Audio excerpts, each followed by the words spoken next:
আল্লামা আব্বাসী হুজুর এবং আব্বাসী বংশের সন্তানরা কারো দালালি করে না। জামাতের মৌলবীগুলো নাস্তিকদের দালাল। এটা নাদান মূর্খ ভণ্ড কোথাকার, তোমরা জাতিকে ধোঁকা দিয়ে বোকা বানাচ্ছ, তোমরাই নেফাকি করো। জামাতের বিরোধিতা করা মানে কোন ইসলামিক দলের বিরোধিতা করা নয়। জামাতের বিরোধিতা করা মানে কোন ইসলামপন্থীদের বিরোধিতা করা নয়।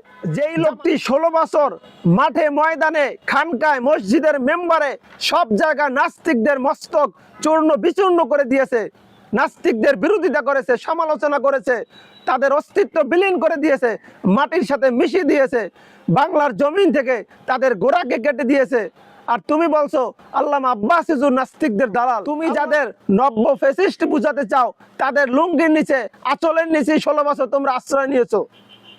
দালালি তোমরা করেছো 16 বছর, আল্লামা আব্বাসী হুজুর করেন নাই। জামাতের এক ভাতে মরা ইউটিউবার, টোন্ডা ইউটিউবার, সে আল্লামা আব্বাসী হুজুরকে নিয়ে এমন কিছু মিথ্যাচারিতা করেছে, আল্লামা আব্বাসী হুজুরের নামে এমন কিছু অপবাদ দিয়েছে যা কোনো জ্ঞানবান বিবেক সম্পন্ন মানুষ মেনে নিতে পারে না। তাকে নিয়ে কথা বলার রুচি আমার ছিল না, কিন্তু দেখলাম তার এই ভিডিওটা জামাতের আর এক প্রধান মুফাচ্চির আবুল কালাম বশর সে শেয়ার করেছে, সেজন্যই মূলত তাকে নিয়ে কিছু বলতে বাধ্য হলাম। আসুন আমরা সেই ভাতে মারা ইউটিউবারের প্রশ্নগুলো শুনি এবং সেই প্রশ্নগুলোর জবাব দিব আজকে আমরা। প্রথমে আমরা সেই ইউটিউবারের মুখ থেকে আল্লামা আব্বাসী হুজুর সম্পর্কে তার প্রশ্নগুলো শুনে নেই। আব্বাসী সাহেব কার দালালি করতে গিয়ে ইসলামপন্থীদের বিরুদ্ধেই লেগে গেলেন? আব্বাসী সাহেব কি আবারও নব্য ফ্যাসিস্ট কায়েম করতে চায়? উনি কোন কারণে ফ্যাসিস্টদের দালালি করবেন, কোন কারণে নাস্তিক মুরতাদ ধর্মবিদ্বেষীদের দালালি করবেন, আমাদের মোটেই বুঝে আসে না।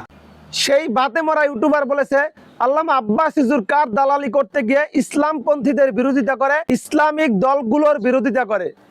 সেই টোন্ডা মৌলবী এবং ভাতে মরা ইউটিউবারকে আমি জিজ্ঞেস করতে চাই, তুমি কাদেরকে ইসলামিক দল মনে করো? যারা মন্দিরে গিয়ে পূজা করে তাদেরকে ইসলামিক দল মনে করো? যারা নারীদেরকে নিয়ে অবাধে মেলামেশা করে তাদেরকে ইসলামিক দল মনে করো? যারা বলে রোজা আর পূজা একই মুদ্রার এপিঠ ওপিঠ তাদেরকে তুমি ইসলামিক দল বলো? তাদেরকে ইসলামিক দল তোমার মতো ভাতে মারা ইউটিউবার বললেও এদেশের হক্কানি ওলামায়ে কেরাম তাদেরকে ইসলামিক দল মনে করে না। এ বিষয়ে আমি আরেকটি স্বতন্ত্র ভিডিও করব যে বাংলাদেশের হক্কানি ওলামায়ে কেরাম জামাত ইসলামকে ইসলামিক দলই মনে করে না। অতএব জামাতের বিরোধিতা করা মানে কোনো ইসলামিক দলের বিরোধিতা করা নয়। জামাতের বিরোধিতা করা মানে কোনো ইসলামপন্থীদের বিরোধিতা করা নয়। জামাত মানুষ হিসেবে তাদের ভুল হতেই পারে, তাদের যেটা ভুল সেটা ভুল বলতেই হবে। সেজন্য আল্লামা আব্বাসী হুজুর তাদের ভুলগুলো সংশোধনের নিয়তে শুধরিয়ে দিচ্ছে। আর তুমি প্রশ্ন তুলো আল্লামা আব্বাসী হুজুর ইসলামিক দলের বিরোধিতা করে, আগে ইসলামিক দল কোনটি সেগুলো তো চিনতে হবে। ইসলামিক দল কোনটা সেগুলো যদি না বুঝো, না চিনো, তাহলে তো তোমার মতো ভাতে মারা ইউটিউবার এরকমের উল্টাপাল্টা কথা বলবি। যাদের পূর্বপুরুষ বছরের পর বছর, যুগের পর যুগ ইসলামের খেদমত করেছে, আর তুমি তাদেরকে বলতেছো তারা নাকি ইসলামের বিরোধিতা করে, ইসলামিক দলের বিরোধিতা করে। আগে ইসলামিক দল কোনটা সেটা বুঝতে হবে, চিনতে হবে।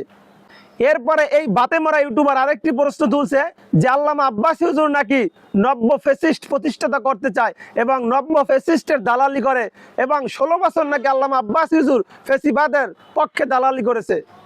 প্রথম কথা হলো এই ভাতে মারা ইউটিউবারের কাছে আমার প্রশ্ন থাকবে যে তুমি নব্য ফ্যাসিস্ট বলতে কাদেরকে বুঝাতে চাও? তুমি যাদের নব্য ফ্যাসিস্ট বুঝাতে চাও তাদের লুঙ্গির নিচে আঁচলের নিচে 16 বছর তোমরা আশ্রয় নিয়েছো। দালালি তোমরা করেছো 16 বছর, আল্লামা আব্বাসী হুজুর করেন নাই। কখনো আওয়ামী লীগের আসলের তলে, কখনো বিএনপির আসলের তলে তোমরাই থেকেছো, তোমরাই দালালি করেছো। আর তোমরা বলো আল্লামা আব্বাসী হুজুর নব্য ফ্যাসিস্ট প্রতিষ্ঠাতা করতে চায়। আল্লামা আব্বাসী হুজুর নব্য ফ্যাসিস্ট প্রতিষ্ঠাতা করতে চায় না, তোমরাই নব্য ফ্যাসিস্ট প্রতিষ্ঠাতা করতে চাও। তোমরা 16 বছর তাদের দালালি করছো, এখন আবার তাদের দালালি করো। আর তোমরা বলছো আল্লামা আব্বাসী হুজুর দালালি করে। আমি আগেও বলেছি, আমার আগের ভিডিওতে বলেছি, আবারও বলি, আল্লামা আব্বাসী হুজুর এবং আব্বাসী বংশের সন্তানরা কারো দালালি করে না। তারা একমাত্র মুসলমান এবং ইসলামের পক্ষে যেটা বলার সেটাই বলে। সেটা কখনো কারো পক্ষে যায়, কখনো কারো বিপক্ষে যায়। ওনারা কারো দালালি করে না, ওনারা যা করে ইসলামের জন্য করে। এরপরে সেই ভাতে মারা ইউটিউবার আরেকটি প্রশ্ন করেছে যে আল্লামা আব্বাসী হুজুর নাকি নাস্তিক মুরতাদদের দালালি করে। বেটা নাদান মূর্খ ভণ্ড কোথাকার, তোমরা জাতিকে ধোঁকা দিয়ে বোকা বানাচ্ছ, তোমরাই নেফাকি করো। তোমাদের এ কথা দ্বারাই প্রমাণ হয় তোমরা কত বড় গাদ্দার মুনাফেক।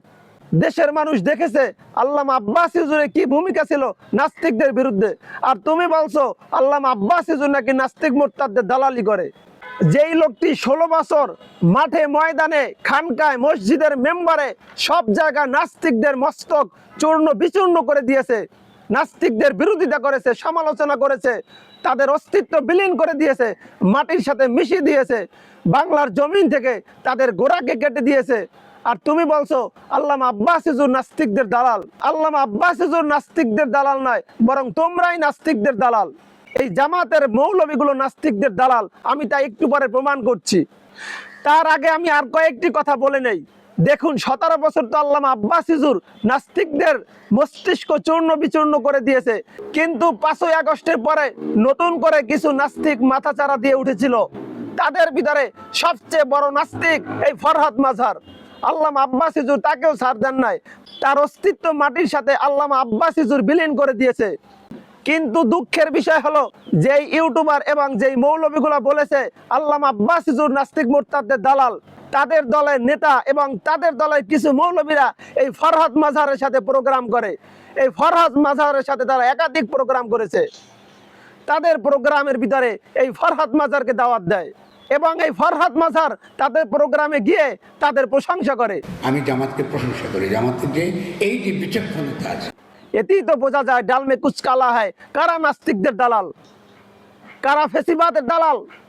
তোমরা বলছো আল্লামা আব্বাস হুজুর নাস্তিকদের দালাল, অথচ আল্লামা আব্বাস হুজুর 5ই আগস্টের পর থেকে এই ফরহাদ মাজারকে যেভাবে ধরেছে। ফরহাদ মাঝার বলে আমি মানববন্ধন করব, বেটা যাও মানিকগঞ্জে, ফরহাদ কোদাল দিয়া তোমার দাড়িতে এসে নিবে তৌহিদের জনতা।